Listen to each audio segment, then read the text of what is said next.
Pensamentos e divagações sobre saúde coletiva, episódio 1. Meu nome é Gemerson Ferreira, sou consultor em saúde e a gente vai abordar esse tema. Como explicar que estamos trocando a atenção primária em saúde pelo ambulatório? Esse é um tema provocativo para a gente pensar e também refletir sobre como está a atenção primária hoje, como pode ficar e se isso pode gerar consequências positivas ou consequências negativas. Seja muito bem-vindo, esse é um quadro para a gente refletir, tá bom? Então vamos ao próximo slide. Eu só vou corrigir aqui e reposicionar a minha câmera para que a gente possa conversar um pouquinho melhor. Tá, primeira coisa, por que esse tema? Porque a atenção primária em saúde, e ela tem que estar baseada na Política Nacional de Atenção Básica, ela exige um conjunto de comportamentos que é específico da atenção primária. E que conjuntos de comportamentos são esses que se espera do profissional de saúde? Bom, se a gente fosse atentar à definição da Política Nacional de Atenção Básica, ou seja, a PNAB, que ela já está na terceira versão, a portaria de 2017, depois virou a portaria consolidada número 2, a definição da Política Nacional de Atenção Básica, ela encadeia uma série de verbos de ação. Então ela vem com prevenção, promoção, para que depois entre diagnóstico, tratamento, recuperação e no final ela traz vigilância em saúde e até cuidados paliativos. Esse conjunto de ações, ele também marca ações que se direcionam ao individual e também ao coletivo, né? E também ao universo coletivo. E que universo coletivo seria esse? A família, o núcleo familiar, o local onde a pessoa mora e até a região, o que compõe o território, esse cenário vivo na qual a pessoa está inserida. Para quê?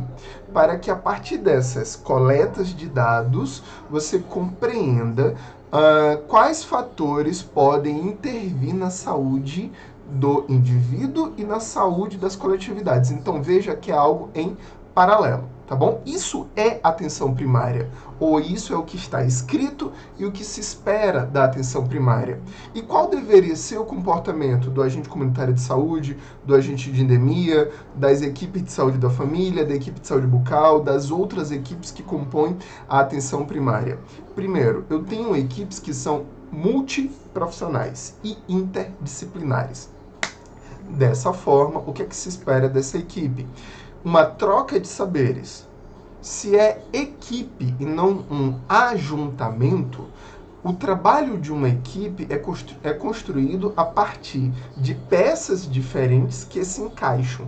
Então, é necessário que eu conheça o conjunto de responsabilidades do agente comunitário de saúde, é necessário que eu conheça o conjunto de responsabilidades do agente de endemia, do médico, do enfermeiro, do técnico, do cirurgião, dentista, do técnico ou do auxiliar de saúde bucal, dos profissionais do NASF, ou da equipe multidisciplinar, do consultório na rua, da equipe de atenção à saúde prisional, da EAP. Então, é necessário que, para que o trabalho da atenção primária seja feito corretamente, há uma necessidade de estudo sobre a atenção primária, para que os seus atores, tanto os que atuam na atenção primária, na assistência, na lida direta com o usuário, tanto com a gestão, exerçam adequadamente os seus papéis, que não estão restritos somente ao processo de cuidado. A atenção primária, ela cuida da pessoa não somente na execução de procedimentos de saúde. Então, a atenção primária exige um conjunto de habilidades que vá favorecer a execução de políticas públicas a partir de um caráter relacional, ou seja, como eu me relaciono com o outro. E a partir desta relação, eu vou criar possibilidades na qual este vínculo que tem que ser construído seja pautado no respeito, transparência e que possa gerar confiança. E isso começa do agente comunitário de saúde e do agente de endemias. E vai até a todos os profissionais que compõem a unidade básica de saúde. Isso é fácil? Não, não é fácil. Qual é a diferença disso para um comportamento ambulatorial? Quais são as principais marcas da atenção primária? É o olhar integral, é o olhar para o todo, é o olhar sistêmico e a atuação em equipe, porque eu tenho que compreender que eu, usuário, tenho diferentes possibilidades e necessidades e que a atuação de somente um profissional pode não dar conta de todo o meu cenário. E o ambulatório? O ambulatório, ele valoriza o problema, a condição de saúde a ser trabalhada, e somente isso. Ou seja, os profissionais que atuam em cenário ambulatorial tendem a direcionar as suas atividades para uma luta, um embate, um foco na doença. Ou seja, é um olhar focal, um olhar mais minimalista, ligado à codificação, obviamente, das condições de saúde. Eu vou saber classificar uma hipertensão, uma diabetes, uma gestação, um transtorno mental e outras possibilidades, como uma pneumonia, uma tuberculose, uma anemia, uma doença falciforme, no entanto, requer mais exames, uma dengue. E aí? Eu vou me especializar em protocolos de saúde diante das condições diagnosticadas. Onde é que fica o indivíduo? O indivíduo fica numa postura passiva, porque a ele cabe a espera do recebimento do cuidado. E qual é a postura do profissional de saúde? Ele fica responsável por ser o dono da verdade e direcionar o cuidado ao ser doente. Qual é o grande desafio? Os profissionais que atuam na atenção primária têm que saber, primeiramente, o que é a atenção primária. O que é que se espera desse profissional? O que ele pode e o que ele não pode fazer. Hoje, os nossos grandes desafios ligados à vacinação estão direcionados a esse não saber o que se espera da atenção primária diante da vacinação. Nós temos acesso à vacinação, aos imunos, nós temos acesso aos protocolos, nós temos acesso aos instrumentos de registro. E por que não dá certo a vacinação? Porque a gente está esquecendo que, para além do ato de vacinar, que pode ser por injeção ou gotinha, está a pessoa que vai receber a vacina.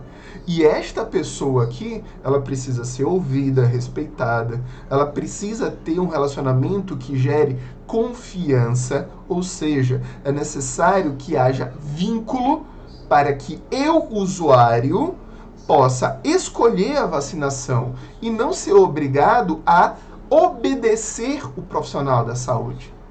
Então veja, se na atenção primária, que deve caminhar em conjunto com a vigilância, esquecer os seus atributos e apresentar uma tendência de comportamento que valorize somente a execução de protocolo, como se fosse um ambiente de UTI na comunidade, esse esquecer ou esse não valorizar a subjetividade e a individualidade dos usuários vai acabar distanciando a equipe da comunidade. Na verdade, já está distanciado, né? Muitas equipes não conhecem o território. Muitas equipes, literalmente, não conhecem os aparelhos sociais, onde as pessoas moram, como se alimentam, onde se reúnem para ter lazer, onde se reúnem para atividades ligadas à execução da sua fé, seja ela qual for a matriz religiosa. Se este cenário ele é desconhecido pelo profissional de saúde, vai caber ao profissional de saúde simplesmente seguir calendários coloridos e achar que dias de campanha de multivacina irá sanar todo esse débito de não conhecimento, esse débito ligado à ignorância, para que a população, a partir de um anúncio na televisão, no Instagram, em redes sociais, busque esse profissional de saúde que eles não conhecem e não confiam. Então vejam só, esse desconhecimento, ele implica no não conhecimento, né, tanto da comunidade para o serviço de saúde, quanto do serviço de saúde para a comunidade. No início da atenção primária no Brasil, na década de 90, o que é que fundamentou essa construção? É que fossem traçadas estratégias para que os profissionais de saúde se aproximassem da comunidade e, a partir desse vínculo, a oferta do serviço pudesse ser realizada, mas que a comunidade fosse acionada de uma forma que ela pudesse ouvir, aprender e depois consumir o serviço. Hoje não. Hoje o que mais a gente tem são possibilidades diferentes de acesso à informação, mas muitas delas partindo do celular, partindo desses aparelhos que nos ligam à internet. No entanto, essas possíveis entradas de informação, como televisão, celulares, computadores, muitas vezes não nos trazem informação a ponto de modificar adequadamente o nosso comportamento. E muito menos também não são utilizadas pelas equipes de saúde como estratégias atuais para que se criem vínculos. Então a gente não fala a língua do Instagram, do TikTok, do WhatsApp com o mesmo sotaque que é utilizado pela comunidade. Se a gente não fala para ser ouvido, como é que a gente quer ser convencível? Como é que a gente quer convencer a comunidade se os métodos atuais também são ignorados? Então, falar a linguagem do adolescente sem dominar Twitter, TikTok, WhatsApp, Instagram e outras plataformas, YouTube, se torna cada vez mais difícil, né? Criar essas pontes se torna cada vez mais difícil. Então, vejam que quando nós temos uma gestão que também desconhece a importância da atenção primária e como deve se comportar a atenção primária e a sua integração com a vigilância, essa gestão começa a pressionar os profissionais da atenção primária para uma hipervalorização da entrega de metas, esquecendo os papéis da atenção primária e de todo o caminho até que a meta seja entregue. E aí nós temos, novamente, uma tendência ao comportamento ambulatorial de somente produzir para preencher tabela, atender planilha, atender meta e satisfazer coordenadores. Por isso, infelizmente, nós acabamos encontrando nos municípios uma hipervalorização da meta e uma tendência seríssima de comportamento para substituir a atenção primária e acabar numa produção, num comportamento de equipes muito mais ambulatorial. E detalhe, num cenário ambulatorial você não tem comportamento de equipe. Você tem um ajuntamento de profissionais de saúde na qual cada um está interessado em entregar as suas metas para não ficar mal com o gerente da unidade, o coordenador, coordenadora de APS, gerente de APS e secretário de saúde. É por isso que, infelizmente, até algumas vezes em cenário estadual, nós temos a valorização de campanhas como veja como estamos atendendo mais, veja como favorecemos a atenção primária, olha aqui a quantidade de procedimentos. E isso é uma linguagem ambulatorial, porque se há muito atendimento, existe muita demanda de pessoas doentes que irão consumir atendimentos, procedimentos, medicamentos e testes. Se a população está doente e cada vez necessita mais do serviço de saúde, não está sendo feita atenção primária, mas sim serviço ambulatorial. É por isso que algumas iniciativas dos estados acabam ignorando e subvertendo, até mesmo desconstruindo o papel da atenção primária. Tá bom? A atenção primária é do município, é responsabilidade dos municípios, compreendendo e valorizando ações que visem prevenção e promoção, para que depois a gente possa dar importância a ações de diagnóstico, atendimento, tratamento, recuperação. As outras ações que compõem a riqueza do fazer da atenção primária. Então, daí a dificuldade de falar com novos profissionais, novos gestores, do que é a atenção primária. Por exemplo, falar que o Previne Brasil valoriza comportamento ambulatorial é errado. Mas se eu disser que a sua gestão pode estar sendo conduzida de forma inadequada, de forma superficial, a ponto de influenciar negativamente as suas equipes de saúde, para atender somente focado nos indicadores, nos 7 indicadores do Previne, isso talvez possa ser verdade. Por trás de um percentual de atendimento odontológico à gestante, existe a necessidade da reorganização da área temática de pré-natal e que todo atendimento na atenção primária seja feito de forma integral, acolhedora, articulada com os outros componentes da equipe e que para uma boa atuação do odontólogo, por exemplo, ele requer um encadeamento de ações com o atendimento prévio do médico ou do enfermeiro para que seja iniciado o pré-natal e depois seja encaminhado para um atendimento odontológico e que esse atendimento odontológico sirva para iniciar um pré-natal odontológico, não somente para atender uma meta do indicador 3 do Previne Brasil, porque tem peso 2 e aí acaba influenciando na construção do ISF. É desse jeito que a gente pensa, problematizando. A gente não espera dar respostas perfeitas. Por quê? O lugar da atenção primária não é o lugar da cópia de respostas, mas sim da construção de perguntas para que a partir das perguntas nós tenhamos a mobilização de equipe ou mais equipes para construção de respostas de forma coletiva. Tá?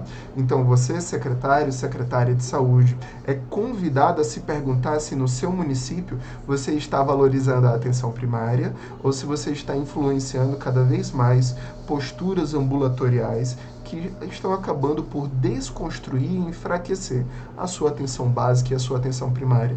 Muitas vezes você pode estar com estoques de vacina que não são consumidos porque simplesmente você deixou de fazer a atenção primária.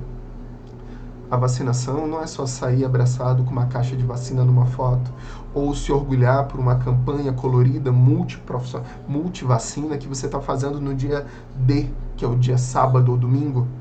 E o sábado e domingo, se você estudasse a sua comunidade, você iria poder descobrir que é o dia menos favorável para ofertar vacina. Por exemplo, é necessário que a gente resgate a cultura da vacina se a gente quiser ter sucesso na vacinação. E a vacinação vem do nosso PNI, do Programa Nacional de Imunização, que está sendo esquecido há muito tempo, principalmente no processo de enfrentamento à Covid-19, que a gente transformou a vacinação, que deve ser uma cultura de rotina, em uma série de espetáculos isolados para promover campanhas. E toda vez que a gente fica viciado em campanhas, cada vez menos a gente faz rotina. A atenção primária é o lugar da estratégia, do planejamento, do conhecimento, do estudo, das ações com regularidade que irão favorecer a construção de vínculos com o território atendido, o estudo da população que consome os seus serviços. E aí sim, o casamento das metas, dos resultados, do conhecimento da sua população, da análise do serviço que você oferta com a população que deveria ou que poderia consumir esses serviços, você vai compreender que esse perfil, muitas vezes, ele não é linear. Então, nem sempre a população cadastrada e mais próxima é aquela que consome os serviços da sua unidade. Ela pode acabar consumindo o serviço de outra unidade. E aí, abre-se um leque cada vez maior de perguntas. Bom, esse é só o episódio 1, né, aqui dessa série de gerar possibilidades de reflexão e de questionamentos sobre o fazer, o gerenciar da atenção primária. Eu encerro aqui esse primeiro episódio, agradecendo, convidando, que caso você ainda não tenha feito a sua inscrição no nosso canal, por favor, seja muito bem-vindo. faça a sua inscrição, ative as notificações lá em cima no sininho e depois clique nessa setinha assim para fora para poder encaminhar esse vídeo cada vez a mais pessoas. Se você gostou, quer deixar uma avaliação, trocar uma ideia, compartilhar uma experiência, por favor, também deixe o seu like, o seu joinha e o seu comentário. Vai ser uma honra ler o que você está achando desse vídeo. A gente se encontra em um próximo episódio aqui no canal Descomplicando a Saúde Coletiva.